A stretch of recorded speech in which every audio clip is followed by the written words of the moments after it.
አላህ እድሜያችን እንዳይጠፋ 5 አውቃት ሶላት አደረገልን። ነገ ደግሞ ሂሳብ የሚያደርገን ይችል ነው። እንዴት የሰገድናት በቁም ነገር ነው ያስቃት ወይ እንደ ጨዋታ ነው?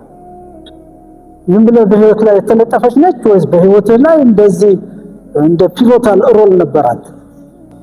በህይወት እስከኖርን በኋላ ደግሞ ሞት የሚባል አደጋ አለ። ሞት የሚባል ለሁሉም የማይቀር ኩሉ ነፍሲን ዛኢቀቱል ለመላእክት የማይቀር አላህ ብቻ ነው የማይሞተው።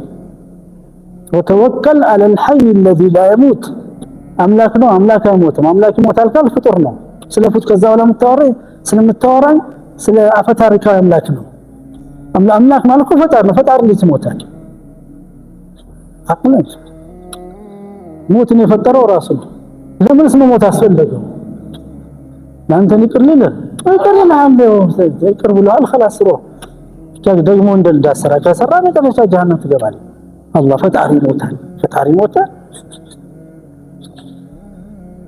ጨለምልም ያለ ነገር ሰው ራሱን ጨለማ ውስጥ ያስገባል። አላህ ብቻ ነው የማይሞተው። ሰይጣን አንተ ስትሞት ተመልከት። ሞተህ ቀብሩ ስትገባ የጨለማ የሞት ጨለማ ውስጥ ሞት ራሱ ጨለማ ነው። ጨለማ ገባ። የቀብር ደግሞ ጨለማው እንደና ይጠብቅሃል። ሩህ ትመለሳለች።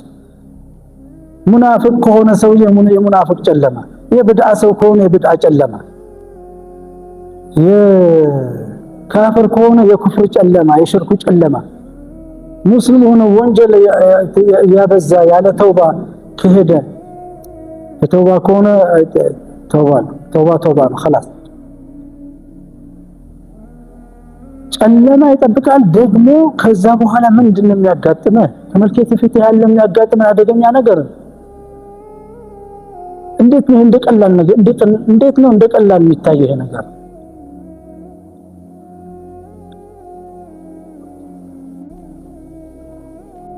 ቀብር ውስጥ ገብተህ እባብ ይገባል። እባብ ሊበላህ ነው፣ ጊንጥ ሊበላህ ነው፣ ትል ሊበላህ ነው።